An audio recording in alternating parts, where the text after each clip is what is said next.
Hello friends, flavours ट्रेजरमध्ये आपलं सर्वांचं अगदी मनापासून स्वागत. आजच्या भागामध्ये आपण उन्हाळ्यामध्ये स्पेशल असलेली ही ओल्या काजूची उसळ किंवा ओल्या काजूची भाजी आपण करणार आहोत.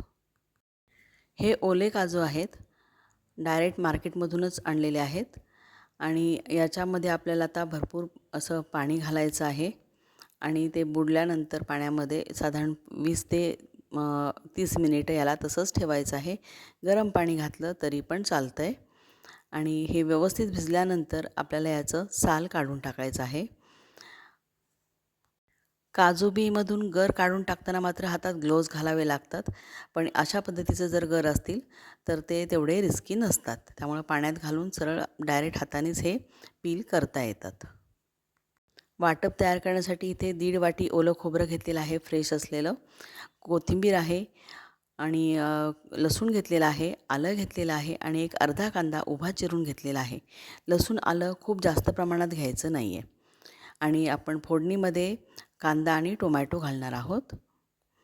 तर अशा पद्धतीनं आपल्याला हे काजूचे जे कवर आहे वरचं साल आहे ते काढायचं आहे. व्यवस्थित जर काजू भिजले असतील तर हे अगदी इझिली पूर्णपणे व्यवस्थित निघून येतं, पण थोडासा वेळ द्यावा लागतो. त्या हिशोबाने तुमच्याकडे टाईम स्पेअर असायला हवा. काजूमध्ये भरपूर प्रमाणामध्ये मॅग्नेशियम आणि कॉपर असतं, शिवाय हाय प्रोटीन आहे आणि जे फॅट आहे ते बॉडीला हेल्दी असणारे आहेत आणि याच्यामुळे खाल्ल्यानंतर आपल्याला बऱ्याच वेळ भूक लागत नाही, त्यामुळे सुद्धा वेट मॅनेजमेंटसाठी हे चांगले ठरतात. त्याचबरोबर हार्टच्या हेल्थसाठी सुद्धा चांगले आहेत. फक्त ज्यांना ॲलर्जी वगैरे असेल त्यांनी हे खाऊ नयेत आणि पूर्णपणे व्यवस्थित पील केलेले म्हणजे संपूर्ण साल काढलेले ओपन केलेले असे काजू खाण्यात यावेत.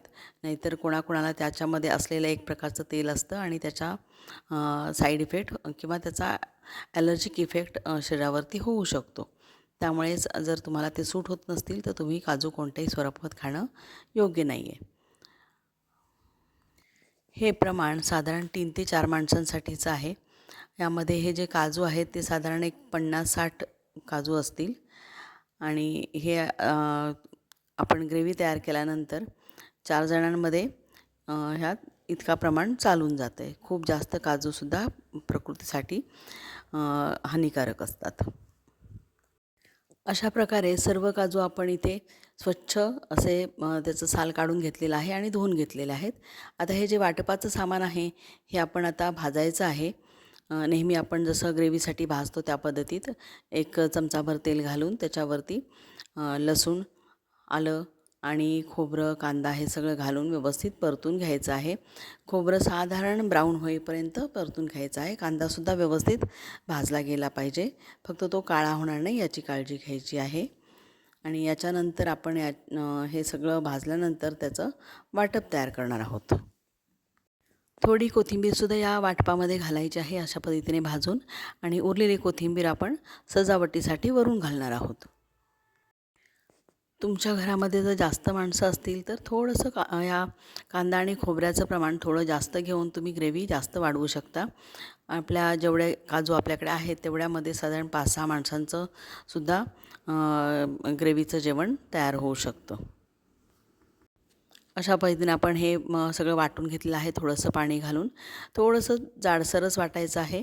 आता आपल्या कढईमध्ये आपण पुन्हा याच्यामध्ये जराशी फोडणी तयार करणार आहोत. साधारण 1 चमचाभरच तेल घातलेलं आहे आणि याच्यामध्ये आपण मोहरी घालायची आहे. मोहरी तडतडल्यानंतर त्याच्यामध्ये आपण कांदा घालणार आहोत.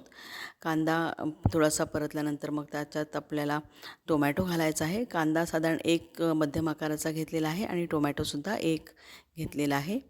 हे सर्व व्यवस्थित परतून घ्यायचं आहे. तर नंतर याच्यामध्ये हळद घालायची आहे.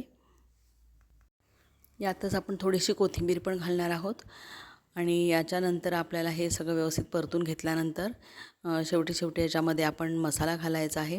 गरम मसाला आणि मिरची पावडर असं असेल तरी चालेल किंवा इथं मी घातला त्याप्रमाणे मालवणी मसाला असेल तर तोही चालेल.